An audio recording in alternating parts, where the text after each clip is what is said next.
Hello, welcome back to our channel. For today's video is how to fix Snapchat streak not sending. So first thing you want to do is check your internet connection. More often than that, if you're having problems either sending or receiving Snapchat, the problem is probably your internet connection. It's possible you have a weak connection or are connected to a signal that hasn't given you internet access, like on a plane or in a hotel. If you're at home, get closer to your Wi-Fi router and perhaps try restarting it. If you're out and connected to a mobile data, try turning on airplane mode and turning it off again to refresh your connection.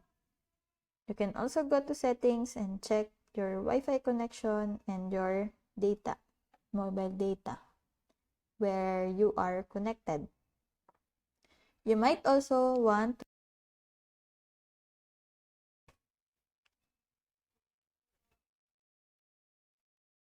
restart the Snapchat app. If you were not having any connection issue, the issue may be with Snapchat itself. One of the easiest ways to get any app functioning properly again is to just restart it. First, close the app on the phone, then reopen it and try sending your Snap again. You can also log out and log back in. Similar to restarting the app, logging out and back into Snapchat can sometimes fix the bug. To log out of Snapchat, if you go to Snapchat, tap your profile icon on the left corner of the Snapchat home screen, then tap settings icon in the top right corner of your profile page.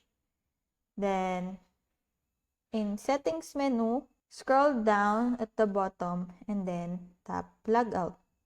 Then, you will confirm you want to log out.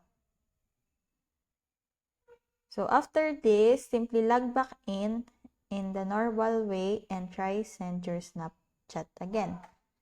So next thing you want to do is clear the cache. So if you go to settings, then go to apps, then go to manage apps and search Snapchat. Here, you can clear the data and clear cache. If none of these methods work, sometimes clearing Snapchat's cache will.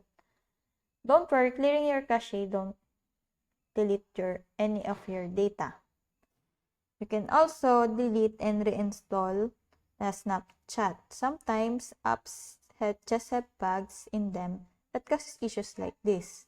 If all else fails, you can always delete and reinstall your Snapchat app.